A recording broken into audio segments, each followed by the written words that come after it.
gonna tell y'all why y'all so mad that Laurie and MBJ broke up. It's because we live in a very vain society. Y'all like seeing beautiful people together with other beautiful people. Y'all wouldn't be this mad if B and J broke up today. Y'all be okay with it because y'all be out here talking about, oh, B can find somebody to look better. Am I lying? Probably not.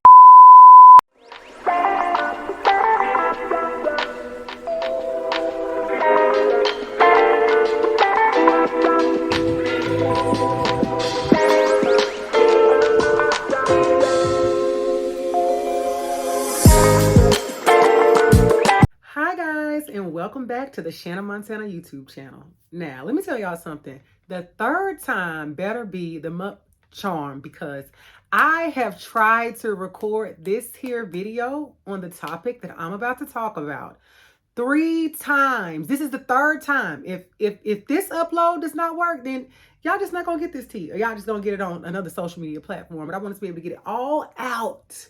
And I'm guessing it's because, Jesus, Luther Vandross Christ must have wanted me to get it out to y'all at this time. So without further ado, the topic that we are discussing today, it may be cold tea or lukewarm tea to some, but it was hot tea and hot on the press just a couple of weeks ago.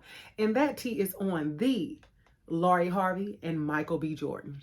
So a couple of things. I had to talk about this to tell y'all the real reason that y'all are mad at Lori Harvey, and also the dating tips and the life tips that you all should take from the book of Lori Harvey. So number one, the real reason that y'all mad at Lori Harvey right now is because we live in a very, very, very vain society. Very superficial, has to be aesthetically pleasing.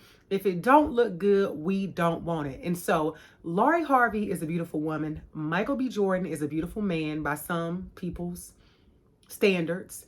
And the same for her. But they are just two beautiful people overall that the world loves to see together. And so we love to see the magic that could possibly be made with a couple like them. We were looking forward to, meaning society, was looking forward to what the wedding pictures would look like. They were looking forward to what the kids would look like. They didn't really give a damn about either one, but we cared about what it would look like because we are such a vain society that we want to see pretty people together. It goes back to that pretty privilege. It really does exist. So that said, when that pretty privilege and those pretty people were breaking up, we didn't like it. And truth be told, if Beyonce Giselle Knowles Carter jumped on her own internet and told y'all that her and Hove were about to go their separate ways, it would not be that much hoopla going on, because by society standards, Jay-Z is not as beautiful to you guys as Michael B. Jordan is. And it would be all kinds of stuff out here about she can do better. He cheated with Becky with the good hair. I feel like she need to be over there with Nas. I can find her another man. Like, y'all would not be upset at all about them breaking up because Beyonce is beautiful and y'all don't think Jay-Z is the same. Y'all be out here ready to just find, y'all be trying to put Michael B. Jordan and Beyonce together.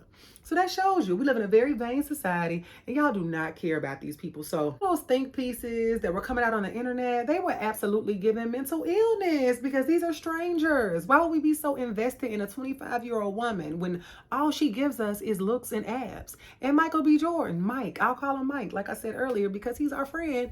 He doesn't give us much outside of acting. So for people really to get online and talk crazy about this woman, and more so just her being a woman of color and how we are always held and called to the carpet in every instance if we do something that society doesn't deem correct, when a person of non-color could do the same thing, and we would not be having this conversation. And someone who comes to mind, that I love her artistry, I love her music, I love her work, but Ariana Grande. If you all were not aware, she has had a lot of partners. She's been engaged a couple of times. She's now married, but we always kind of just stick to the artist and not her personal life. It's like enjoy the art and let the artist be who they are. That's what we allow her to do because she's a woman of none color. We allow her to make her music, marry whoever she wants to, get engaged to whoever she wants to, jump in and out of relationships. It's reported, but it's not looked down upon. But when a woman of color does it, we are called all kinds of names. People on the internet were calling this girl dumb, stupid. She left the prize. Why would she do that? We don't know if this man was the prize. We don't know what was going on behind closed doors with this man. We don't know what was going on with her. So for us to call her to the carpet and treat her in such a negative way, I just really could not understand that. And also, we've created this lane of who she is based off of merely photo ops. She's been associated with Diddy, Diddy's son, Future, Trey Songz, now Michael B. Jordan. And that's the only relationship that really where they came out with those cookie cutter PR statements that confirmed they were together. But outside of that, I mean, Future said something in a song about tell Steve Harvey I don't want her, so she must have left. He felt crazy for her leaving him. But outside of that, it's just been speculation. So on top of that, this is a woman who it's no facts out there about who she's dated. But even if it was facts out there, what does it matter? She is living her best life and we should allow her to. So the thing is also, we need to be clear about this. Anytime that someone decides that they no longer want to do life with someone and they decide to exit gracefully, we really should be commending them. We really should be giving them a pat on the back. We really should be praising their behavior for not being childish, not ghosting them, not playing games, not having one foot in one door and one foot in another. So this is a young lady who it appears she knew what she wanted. She got what she wanted. And when she was done with it, she left it where she wanted. And that is why I say these are the things that we should take away from the book of Lori Harvey. And the first thing will be this. Number one, enjoy your 20s. If you're 20-something and you watching this, enjoy your life. This is the time for you to be figuring out what it is that you want to do in your life. We live in a beautiful time of technology and growth and advancement where you all have the ability, especially 20-something-year-olds, to create a life of luxury and riches and things of that nature based on the phone that you are likely watching me on right now. You don't have to go to college and get a degree. You don't have to go into a certain field. You can create the life that you want based off of what is in your hand. And along with that, you shouldn't be chasing no man. The man should be chasing you. Okay?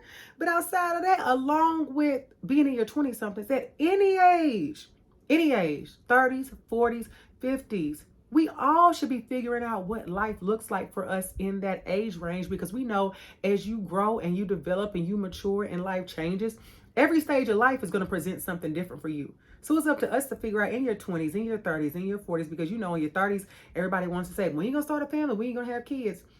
Figure out that's what works for you. When you're 40, they love to say, oh, life is over. What's next for you? Figure out what's working for you. And when you get to your 50s, they swear women dead. But we not. So 20s, 30s, 40s, 50s, 60s, 70s, whatever age range you are in, figure out what works for you, because that's what's going to be best.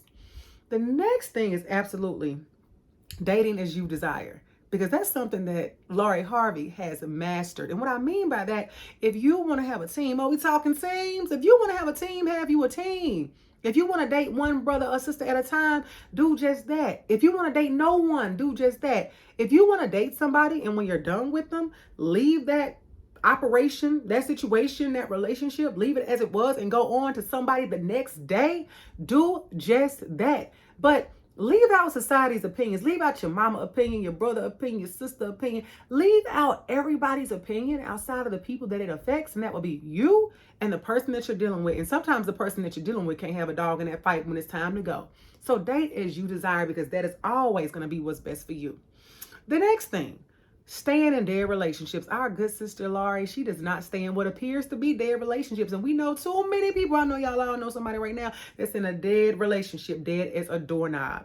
Meaning that I'm here, you don't like me, I don't like you. We only here because of history. We only here because of the kids. We only here because of finances. We only here because of reasons that I can leave and figure it out later. It may be tough, it may be hard, but I can leave and figure it out later, because no one deserves and no one should be in a dead relationship where you are not getting what you need mentally, physically, emotionally, spiritually, financially, occupationally, whatever the case may be. It's so many categories. It's a plethora of categories. But when a relationship is dead to the point where you are not getting majority of the things that you need, because everything is not going to be perfect, but you are not getting the majority of your needs met, and you are consistently asking, and your asking is now turning into begging, that means that it's time to go. So take a picture, take a page out of our good sis Lori Harvey's book and understand when it's time to G.O., it's time to G.O. Because we don't have a T.I.M.E. to be staying in any relationship far beyond its expiration date. Life is short and time is of the essence. And I'm going to leave y'all with that. And then the last one, we got to figure this out, y'all. We got to figure this out. We got to figure out how she got them abs. I'm joking, but no, focus on your fitness because as you get older, your metabolism does seem to disappear, but that's another topic for another day. So I'm just going to say, overall, we are a very vain society. That is why we are mad about them breaking up. We really don't care because, like I said, it's kind of lukewarm tea, but it's dealing with relationships. So I felt it was still necessary for me to talk about it. But overall, don't be on the internet giving these fake think pieces. It's giving mental illness. It's giving that nobody wants to talk to you if you single. Why they want to deal with you? And especially when grown men. That's what was getting me. That's what it was giving. The grown men had so much to say. That was really throwing me. But also just people in general that wanted to talk about, oh, you know, she had a good thing. She missed out. She lost the prize. Y'all don't know what blessing is waiting for her around the corner. If that wasn't her person, that's what it comes down to. If it wasn't her person, it wasn't her person. Ain't nothing she's supposed to do about that but move on. But lastly, do what you're supposed to do in the age, in the space that you are in your life. Date as you desire and leave dead relationships. That's it and that's all. Signing off, yours truly, Shanna Montana.